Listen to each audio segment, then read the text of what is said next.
Hello dear students, welcome back to Ashwal Tech. Today we are going to perform another experiment of class 12th physics. Experiment number 7.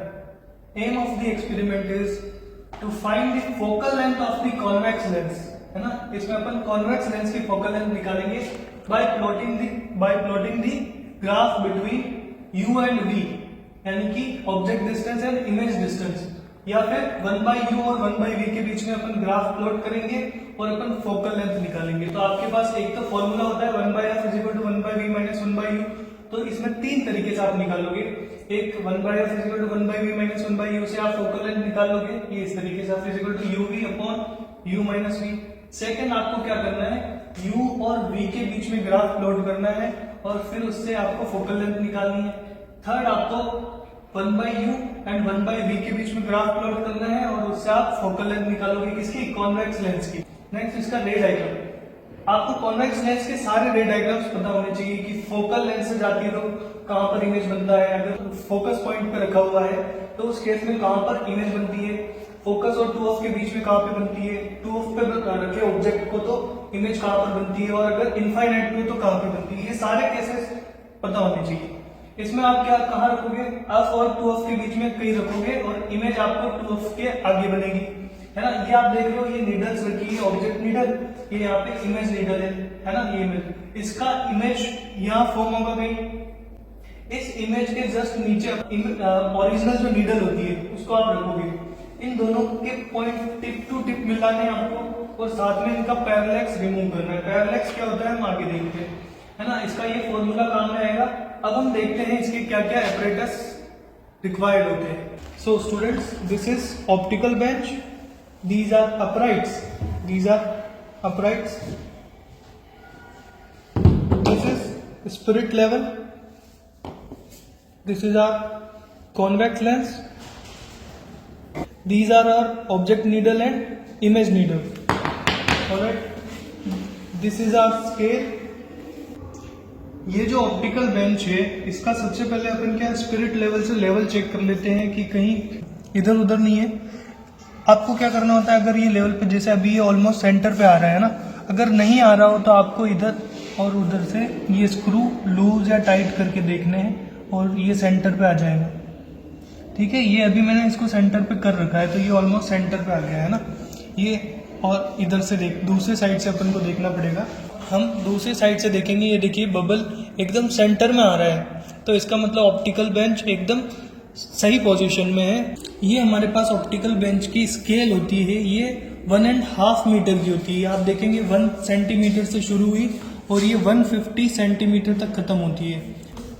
अब आपको क्या करना होता है, एक अपराइट्स आपको इधर की साइड में लगाना है, यहाँ पर आपको लेंस लगाना है और दूसरे साइड में आपको इमेज नीडल लगानी है। ये जो एक ऑब्जेक्ट नीडल होगी, इन दोनों में से एक इमेज नीडल, इन दोनों के ऊपर अपन ने येलो और ग्रीन कलर कर रखा है ताकि अपन पहचान सके जब लेंस के अंदर अपन देखें कि कौन सा इमेज है और कौन सा ऑब्जेक्ट है।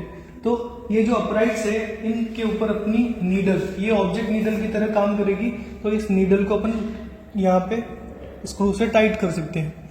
नेक्स्ट, ये अपनी इमेज नीडल राइट साइड में लगती है और इसको भी अपन ये स्क्रू से टाइट कर सकते हैं। इनका लेवल अभी अपन सेम करेंगे। इससे पहले आपको क्या करना होता है, ये जो लेंस है ये कॉन्वेक्स लेंस है, आप देख पा रहे होंगे। ये कॉन्वेक्स लेंस की रफ फोकल लेंथ निकालनी होती है। तो रफ फोकल लेंथ कैसे निकालते हैं, आपको एक वाइट स्क्रीन लेना है और बाहर से कोई भी नेचुरल ऑब्जेक्ट जैसे ट्री वगैरह हो गए तो उनकी इमेज बनानी है। जहां पर शार्प इमेज बने वो उसकी फोकल लेंथ हो जाती है। उसको आप मेजर कर लीजिए मीटर स्केल से और ये आपके पास रफ फोकल लेंथ हो जाती है। ये आप लोग देख पा रहे हैं, ये पीछे कुछ ऑब्जेक्ट्स हैं नेचुरल, इनका इमेज हम इस स्क्रीन, वाइट स्क्रीन के ऊपर बनाएंगे। ये मैंने A4 साइज पेपर को मोड़ दिया है। ये अपने पास लेंस है, इसकी आप इसके ऊपर इमेज बनाएंगे जहां पर शार्प और क्लियर इमेज दिखे आपको। जैसे ये अभी ब्लर दिख रही है, ये पीछे जो ट्रीज है उनकी इस जगह पे आपको क्लियर इमेज दिख रही है। अगर मैं इसको पीछे की तरफ ले जाऊं तो ब्लर हो जाएगा। ये देखिए इस जगह पे आपको शार्प इमेज मिलती है, पीछे जो नेचुरल बैकग्राउंड है उसकी आपको क्लियर इमेज यहाँ पर मिल जाती है। इसको आप स्केल के जरिए, स्केल की सहायता से इसको मेजर कर लेंगे, इन दोनों के बीच की डिस्टेंस, वही आपकी फोकल लेंथ होगी। ये जो आप देख रहे हैं लैंडस्केप, ये जो पीछे नेचुरल ट्री वगैरह आ रहे हैं, ये इसकी क्लियर इमेज यहाँ पर मिल रही है। अगर मैं इसको थोड़ा सा आगे की तरफ ले जाऊं तो ये ब्लर होता जाएगा और इस जगह पे ये एकदम शार्प इमेज बन रही है। तो ये इसकी फोकल लेंथ, जो कॉन्वेक्स लेंस है, इसकी रफ फोकल लेंथ अपने पास में आएगी 20 सेंटीमीटर, क्योंकि इस कंडीशन के ऊपर आप देख पाएंगे स्क्रीन के ऊपर जो इमेज होती है एकदम ब्राइट दिखाई देती है, एकदम शार्प इमेज दिख रही है आपको, है ना। पीछे ट्रीज, लीव्स एकदम क्लियरली विजिबल है। ये देखिए, ये क्लियर इमेज आपको मिलती है। तो ये 20 सेंटीमीटर पे मिल रही है, इसलिए इसकी रफ फोकल लेंथ 20 सेंटीमीटर होगी। अब देखिए, ये जो कॉन्वेक्स लेंस है इसको हम यहाँ पे अपराइट के ऊपर क्लैंप कर देंगे स्क्रू की सहायता से। ये देखिए, इसके बीच में स्पेस होता है, ये अच्छे से आपको टाइट कर देना है यहाँ पे। ये देखिए, इसको आप टाइट कर देंगे यहाँ से, ठीक है। अब आपको क्या करना है, ये ऑब्जेक्ट नीडल है और इधर इमेज नीडल है, ठीक। ये दोनों, ये जो लेंस है इसके बीच में होनी चाहिए, एकदम सेंटर पे होनी चाहिए। तो अब हम ऑब्जर्वेशन टेबल बनाते हैं। सबसे पहले आपको क्या करना है, सीरियल नंबर डालना है। इसके बाद आपको ऑब्जेक्ट की पोजीशन दिखानी कि स्केल के ऊपर ऑब्जेक्ट कहाँ है, ये ऑब्जेक्ट की पोजीशन। इसके बाद आपको लेंस की पोजीशन बतानी है, जो आपका कॉन्वेक्स लेंस है उसकी पोजीशन कहाँ है, कहाँ देखना है आपको, ऑप्टिकल बेंच पे देखना है। इसके बाद आपको क्या करना है, इमेज की पोजीशन देखनी है, इमेज पोजीशन कहाँ है।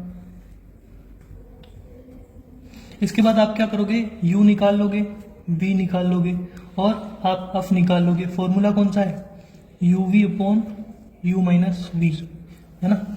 इस तरीके से अब आप इसको टेबल बना लो अच्छे से, मैं बना के आपको दिखा देता हूँ। तो इस तरीके से हम टेबल ड्रॉ करेंगे। यहाँ पे 7 रीडिंग्स लेंगे। आपको क्या करना है, लेंस की पोजीशन फिक्स कर देनी है। 80 सेंटीमीटर के ऊपर लेंस की पोजीशन है, ये 80 सेंटीमीटर फिक्स कर देना है आपको कॉन्वेक्स लेंस को। अब आपको क्या करना है, ऑब्जेक्ट की पोजीशन चेंज करनी है। तो सबसे पहले अगर 4th रीडिंग से स्टार्ट करें अपन, तो ये 40 सेंटीमीटर से आप स्टार्ट कर दो, है ना। 40 से कम करते जाओ 2-2 सेंटीमीटर। 38 सेंटीमीटर की ऑब्जेक्ट रख के रीडिंग लेनी है और पैरेलैक्स रिमूव करके इमेज पोजीशन निकालनी है। इसके बाद 36 सेंटीमीटर पे निकालनी है। इसके बाद आपको 34 सेंटीमीटर के लिए निकालनी है।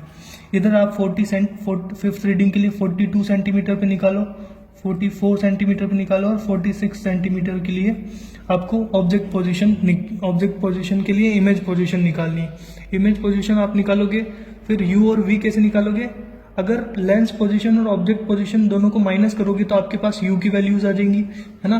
और इमेज पोजीशन और लेंस पोजीशन की को डिफरेंस करोगे, दोनों के बीच का जो माइनस करोगे तो वो वी की वैल्यू आ जाएगी, है ना। फिर ये इसको सॉल्व करके कैलकुलेट करके एफ की वैल्यू निकालनी है आपको। सो स्टूडेंट्स, आपको एक्सपेरिमेंट शुरू करने से पहले कुछ बातें ध्यान रखनी होती है कि सबसे पहले ये जो ऑप्टिकल बेंच है ये एक लेवल पर रहे, ठीक है। तो इसको एक लेवल पर सेट कर देते हैं। इसके बाद आपको क्या करना होता है, ये जो लेंस वाला अपराइट है इसको 80 सेंटीमीटर पर फिक्स कर देना होता है। तो इसको हम 80 सेंटीमीटर फिक्स कर देते हैं, अभी मैं आपको दिखाऊंगा। इसके बाद ये वाली जो पिन होती है इसको अपन ऑब्जेक्ट पिन बोलते हैं या ऑब्जेक्ट अपराइट बोलते हैं। और इस वाली जो ये जो पिन है इसको अपन इमेज पिन या इमेज अपराइट बोलते हैं, ठीक है। तो ये अपना ऑब्जेक्ट हो जाएगा, ये अपनी इमेज हो जाएगी। अब सबसे पहले आपको क्या करना है, इसको, क्योंकि आपने रफ फोकल लेंथ 20 सेंटीमीटर निकाली थी तो इसका 2 करीब आपके पास 40 सेंटीमीटर के आसपास होगा, है ना। तो आप सबसे पहले एक रीडिंग लेते हैं जिसके अंदर ऑब्जेक्ट जो होता है उसको 40 सेंटीमीटर पर फिक्स कर देते हैं, है ना। इस ऑब्जेक्ट को आपने 40 सेंटीमीटर पर फिक्स कर दिया। और इस केस में आपको क्या करना है, इस लेंस से उधर की तरफ से एक लेफ्ट आई आपको लेफ्ट आई क्लोज करके आपको इसके अंदर देखना है और उसकी इमेज, ऑब्जेक्ट की इमेज इस लेंस के अंदर आपको इन्वर्टेड मिलेगी और सेम साइज की मिलेगी। कहां पर, इधर वाले टूफ के ऊपर। तो इस टूफ के ऊपर ये जो इमेज वाली पिन है, इन दोनों को सेपरेट करने के लिए अपन ने येलो और ग्रीन कलर किया हुआ है। तो इस इधर की साइड से आप लेफ्ट आई क्लोज करके आप अगर इसके अंदर इसकी इमेज देखोगे तो उसकी ऑब्जेक्ट की इमेज इसके जस्ट ऊपर, है ना, इसके जस्ट ऊपर इन्वर्टेड बननी चाहिए, ठीक है। तो इस तरीके से आप देखते हैं इसको, और ये, है ना, इसके जस्ट ऊपर बननी चाहिए, लेकिन इसके अंदर पैरेलैक्स भी नहीं होना चाहिए। तो पहले मैं आपको बताता हूँ पैरेलैक्स होता क्या है और उसको किस तरीके से रिमूव करते हैं। सबसे पहले ये देखिए, लेंस वाला अपराइट है, इसको आपने 80 सेंटीमीटर पर एग्जैक्टली फिक्स कर दिया है। ठीक है, इसके बाद आपको क्या करना है, ये ऑब्जेक्ट वाली पिन जिसके ऊपर मैंने येलो कलर मार्क कर रखा है, वो आप देखिए 40 सेंटीमीटर पर एग्जैक्टली मैंने फिक्स कर दिया है। ठीक है, यहाँ पर इसकी इमेज करीब कहाँ मिलेगी, 2 ऑफ के ऊपर ऑलमोस्ट, तो ये 120 सेंटीमीटर के आसपास कहीं पे इसकी इमेज मिलेगी। अब आपको क्या करना है, उस ऑब्जेक्ट की इमेज इधर से लेफ्ट आई क्लोज करके देखनी है कि ये जस्ट इसके ऊपर बन जाए, एकदम टिप से टिप, पॉइंट से पॉइंट मिल जाए। और उसके बाद आपको क्या करना है, आपको देखना है कि अगर आप अपनी आई को राइट साइड में लेके जाते हैं तो ये दोनों एक साथ बाहर की तरफ जाएगी, और ये अगर आप लेफ्ट साइड में जाते हो तो दोनों एक साथ लेफ्ट साइड में आती है। अगर ऊपर जाते हो तो ऊपर की तरफ एक साथ बाहर निकलती है, और अगर डाउनवर्ड नीचे की तरफ जाते हो तो एक साथ बाहर निकलती है। तो इस केस को अपन बोलते हैं कि पैरेलैक्स रिमूव हो गया है और आपको ऑब्जेक्ट की इमेज की लोकेशन या एग्जैक्ट पोजीशन आपको मिल रही है ना। और अगर जब तक ये एक साथ नहीं चलते उस कंडीशन को अपन बोलते हैं कि इनके अंदर पैरेलैक्स है। तो ये देखेंगे आप, इनकी टिप ऑलमोस्ट मिल रही है, ये इनकी टिप से टिप मिल रही है, लेकिन अभी भी इसके अंदर पैरेलैक्स है। जब आप राइट की तरफ मूव करते हैं तो ये एक साथ नहीं जाती है, देखो, है ना। इसकी टिप से टिप किस तरीके से मिलाते हैं, और ये एकदम अलाइन होनी चाहिए। इसके लिए एक नीचे ये स्क्रू दिया होता है, इससे आप इधर लेफ्ट और राइट इसको हॉरिजॉन्टली मूव कर सकते हैं, जिससे देखो अगर ये देखो मैं स्क्रू को अंदर की तरफ कस रहा हूँ तो आप देख पाएंगे कि ये हल्का सा राइट साइड में हो गया है ना। अब मेरे को क्या करना पड़ेगा, इन दोनों को एकदम पास में लेके आना है ना। ये देखिए, मैं जैसे जैसे स्क्रू घुमा रहा हूँ ये एक दूसरे के एकदम क्लोज आ जाती है, ये एकदम पास आ जाती है, लेकिन अभी इसमें पैरेलैक्स है। अब मैं आपको दिखाता हूँ कि इसके अंदर ये देखो पैरेलैक्स है, एक साथ नहीं मूव हो रही है, दोनों एक साथ मूव करनी चाहिए ऊपर नीचे किसी भी डायरेक्शन में अगर आप जाएं। तो इस पैरेलैक्स को रिमूव करने के लिए आपको क्या करना पड़ेगा, आपको मैं कुछ कंडीशंस बताता हूँ किस तरीके से आप इसके पैरेलैक्स को रिमूव कर पाएंगे। देखिए, सबसे पहले आपको क्या करना है, पैरेलैक्स रिमूव करने के लिए इसको आगे और पीछे, है ना, इसको हॉरिजॉन्टली आगे और पीछे की तरफ मूव करना है, इधर स्लाइड करना है, और जहाँ पर इसका पैरेलैक्स रिमूव हो जाए आप वहाँ पे रुक सकते हैं। या फिर आप और क्या कर सकते हैं, आप जो है लेंस है इसको यहाँ से पकड़ के हल्का सा टिल्ट कर सकते हैं, इधर से इधर घुमा सकते हैं। अभी ये देखिए, ये इसे इधर से उधर घुमा सकते हैं। अब आपको मैं बताता हूँ कि किस तरीके से पैरेलैक्स रिमूव किया जाता है। ठीक है, तो आपको क्या करना है, लेफ्ट आई क्लोज करनी है, लेफ्ट आई क्लोज करनी है, और इसको आगे और पीछे की तरफ खिसका के देखना है। तो क्या करना है, अपने सिर को लेफ्ट एंड राइट लेके जाना है, और देखना है कि जो इमेज दिख रही है आपको, और ये जो पिन है और वो जो वर्चुअल इमेज दिख रही है, वो दोनों एक दूसरे के टिप से ऊपर रहे, और इसको आप लेफ्ट और राइट यहाँ से खिसका सकते हैं। अब इसका पैरेलैक्स ऑलमोस्ट रिमूव हो चुका है, मैं आपको दिखाता हूँ। ये देखिए, अब आप देख सकते हैं कि ये जो इमेज नीडल है नीचे आपको जो ग्रीन दिख रही है, जो सीधी वाली है, इसके जस्ट ऊपर को इनसाइड कर रही है किसकी, ऑब्जेक्ट की इमेज, जो आपको येलो कलर में दिखेगी। ये देखिए, अगर मैं इसको राइट साइड में मोबाइल को ले जाऊं तो ये लेफ्ट साइड में दोनों एक साथ निकलती है और एक साथ अंदर आती है। अगर मैं ऊपर की तरफ ले जाऊं, यानी कि मोबाइल को नीचे की तरफ करूं मैं, तो ये एक साथ ऊपर की तरफ निकलती है, और अगर मैं मोबाइल को ऊपर की तरफ ले जाऊं तो ये एक साथ नीचे की तरफ निकलती है। ये देखिए, इस तरीके से पैरेलैक्स रिमूव होने के बाद आपको इमेज और ऑब्जेक्ट दिखाई देते हैं। ये इसका पैरेलैक्स इस तरीके से रिमूव किया जाता है। इस केस में हम इसकी रीडिंग लेते हैं, है ना। इस केस में इमेज किस जगह पे बन रही है वो अपन इसकी पोजीशन देख के ले सकते हैं ना। तो फर्स्ट केस में जब ऑब्जेक्ट को अपन ने कहाँ रखा था, 40 पे रखा था। ये देखिए, लेंस कहाँ पर पड़ा हुआ है, 80 पे, है ना। उस केस में अपनी इमेज नीडल जो है वो कहाँ पर बनी है, यानी कि 120.7, है ना। ये आपकी फर्स्ट रीडिंग। तो हम फर्स्ट रीडिंग लिख लेते हैं। इमेज की पोजीशन जब ऑब्जेक्ट 40 सेंटीमीटर पर हो, लेंस की पोजीशन 80 सेंटीमीटर पे हो, उस केस के अंदर अपने पास जो इमेज की पोजीशन आई वो 120.7 आई थी, है ना। 120.7 सेंटीमीटर के ऊपर आया है। नेक्स्ट रीडिंग लेते हैं अपन। अब आपको क्या करना है, ये ऑब्जेक्ट नीडल है उसको 40 से 38 सेंटीमीटर के ऊपर लेके जाना है और उस केस के ऊपर आपको इमेज की पोजीशन देखनी है। आइए अब हम ऑब्जेक्ट पोजीशन चेंज करते हैं। तो ये अब आप देख पा रहे होंगे कि ये 40 सेंटीमीटर पे है, यानी कि ये 36, 37 और ये 38, यानी कि यहाँ पे 2 सेंटीमीटर्स मेरे को मूव करना है और मैं इसको करीब यहाँ पे लेके आ जाता हूँ,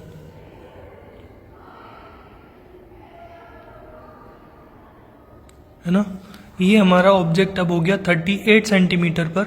और उस केस में आपको क्या करना है, ये जो इमेज है, इमेज है ना, इसको आपको मूव करना है, इसकी इमेज बनानी है।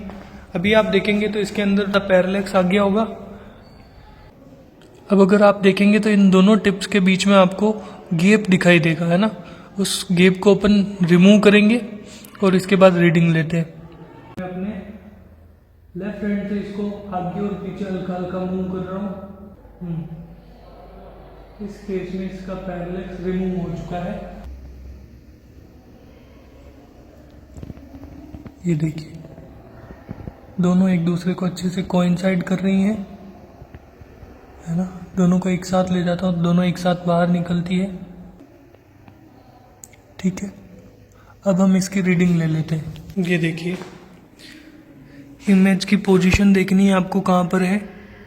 120 से पहले 119 और उससे 2 mm पहले 118.8। इस रीडिंग को अपन ऑब्जर्वेशन टेबल पर लिख लेते हैं। 38 सेंटीमीटर के केस में अपने पास कितना आया, 118.8 सेंटीमीटर के ऊपर इमेज की पोजीशन मिली अपने को, ठीक है। नेक्स्ट रीडिंग लेते हैं, उसमें अपन ऑब्जेक्ट को 36 सेंटीमीटर के ऊपर प्लेस कर देते हैं। तो इसको एग्जैक्टली मैंने 36 पे प्लेस कर दिया है। ऑब्जेक्ट नीडल को इसमें ज़्यादा आपको गैप नहीं मिलेगा, 1-2 सेंटीमीटर ही आगे पीछे जाएगा और आपका पैरेलैक्स रिमूव हो जाएगा। क्योंकि ये कोइंसाइड नहीं कर रही है तो मेरे को इस स्क्रू की सहायता से मैं इसको कोइंसाइड करवा दूंगा। इस जगह पे इसका पैरेलैक्स रिमूव हो चुका है। चलिए इसे देखते हैं।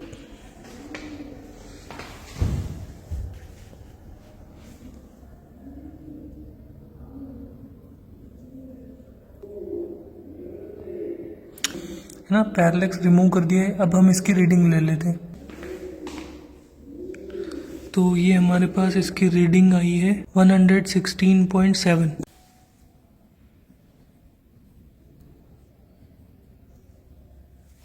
है ना। अब आपको क्या करना है, 34 सेंटीमीटर के लिए तो ये इमेज पोजीशन निकालनी है। इसी तरीके से 42, 44 और 46 सेंटीमीटर के लिए आपको इमेज की पोजीशन निकालनी है। अब आपको यू कैसे निकालना है, यू निकालना यानी कि आपको लेंस से ऑब्जेक्ट की डिस्टेंस निकालनी है ना। लेंस से आपको ऑब्जेक्ट की डिस्टेंस निकालनी है तो कैसे निकालोगे आप, 80 - 34 कर दोगे तो आपको यहाँ पर u की वैल्यू मिल जाएगी और v की वैल्यू यानी कि इमेज डिस्टेंस निकालनी है कहाँ से, आपको ऑप्टिकल सेंटर से यानी कि लेंस से, कॉन्वेक्स लेंस से। तो आप क्या करोगे, इस वाली वैल्यू से ये वाली वैल्यू माइनस कर दोगे तो आपके पास v की वैल्यू आ जाएगी, ठीक है। और f की वैल्यू आप uv और u और v की वैल्यू यहाँ पे रख दोगे तो आपके पास f की वैल्यू आ जाएगी। ये v की कैलकुलेशन की मैंने और इस तरीके से v की वैल्यूज आई अपने। अब अपन ये जो फोकल लेंथ है लेंस की वो कैलकुलेशन से किस तरीके से निकालेंगे, उसके लिए फॉर्मूला होता है uv/u - v। ये किस तरीके से आता है फॉर्मूला, ये देखिए थोड़ा सा मैं आपको बता देता हूँ। ये फॉर्मूला आता है 1/f = आपको पता है होता है 1/v - 1/u। अब ये लेंस फॉर्मूला होता है, ठीक है। 1/f is equal to LCM लेने पर वी यू आता है, u माइनस वी। इसको आप रेसिप्रोकल कर दोगे इसका तो आपके पास आएगा u v upon u minus v. अब यहाँ पर ध्यान रखने वाली बात क्या है, बच्चे कहाँ मिस्टेक करते हैं ध्यान रखना। देखो ये अगर कॉन्वेक्स लेंस लेते हैं अपन, है ना, ये कॉन्वेक्स लेंस लिया और ये इस तरीके से इसका प्रिंसिपल एक्सिस बनाया मैंने, ठीक है। और आपको पता है कि ऑब्जेक्ट कहीं यहाँ इस साइड में होता है, लेफ्ट साइड में, है ना। और इस हिसाब से अगर इसको कार्टेशियन कोऑर्डिनेट सिस्टम बना दे अपन, या फिर लाइट की रे की डायरेक्शन के अपोजिट डायरेक्शन में है ये, इसलिए ऑब्जेक्ट के लिए जो यू होता है इसका साइन हमेशा नेगेटिव में आएगा अपने लिए, है ना। और जो इमेज बनेगी इस साइड में बनेगी इन्वर्टेड बनेगी, है ना, इस साइड में बनेगी इन्वर्टेड बनेगी, क्योंकि ये लाइट की रे के डायरेक्शन के अंदर है, इसलिए जो v है ये यहाँ पे पॉजिटिव लिया जाता है, ठीक है। ये दोनों ध्यान रखने वाली चीजें। तो अब आप इन दोनों की वैल्यूज इनके अंदर रखोगे अगर, तो आप देखोगे कि u नेगेटिव में है, v पॉजिटिव में है, तो ये माइनस यू वी हो जाएगा। और आप इधर देखना चाहो तो u इधर नेगेटिव में होगा और ये v ये फॉर्मूला का है और v पॉजिटिव में है ना। तो अगर आप माइनस कॉमन निकालो यहाँ से तो आपके पास क्या आएगा, f is equal to u v upon minus u v upon minus u plus v. आप देखेंगे ये माइनस से ये माइनस कैंसिल आउट हो जाता है और आपके पास फाइनली फॉर्मूला ये आता है जब आप साइन वगैरह लगा देते हो, उसके बाद ये f इज इक्वल टू आपके पास फॉर्मूला आएगा u v upon u plus v, है ना। तो वास्तविक फॉर्मूला तो ये है, लेकिन जब इसके अंदर साइन वगैरह रख देते हैं उस केस में ये फॉर्मूला बन जाता है u v upon u plus v. तो अब आपको क्या करना है, u और v की वैल्यू इसके अंदर रख देनी है और फोकल लेंथ कैलकुलेट करनी है, ठीक है। तो जब इन सब की वैल्यूज अपन ऐसे रखेंगे, जैसे यहाँ पे क्या करना है आपको, u की वैल्यू आप रखेंगे 46 इंटू वी की वैल्यू आप रखेंगे 35.9 divided by u plus v, यानी कि 46 प्लस 35.9, है ना। तो इसको आप सॉल्व करेंगे तो आपके पास इसका आंसर आता है 20.16 सेंटीमीटर। ये आपके पास f1 फोकल लेंथ आ गई है ना। इसी तरीके से आप कैलकुलेट करते जाते तो आपके पास इस तरीके से आंसर आते हैं। अब आपको क्या करना है, इन सब का एवरेज निकाल लोगे तो एवरेज जो आपके पास फोकल लेंथ आएगी, यानी कि इन सबको आपको ऐड करना है और 7 सीरियल नंबर आपके पास 7, यानी कि 7 से आपको डिवाइड कर देना है। तो आपके पास जो average focal length of convex lens आएगा वो आपके पास आएगा कैलकुलेशन से 20.16 सेंटीमीटर, ठीक है। ये आपकी कैलकुलेशन चाहिए।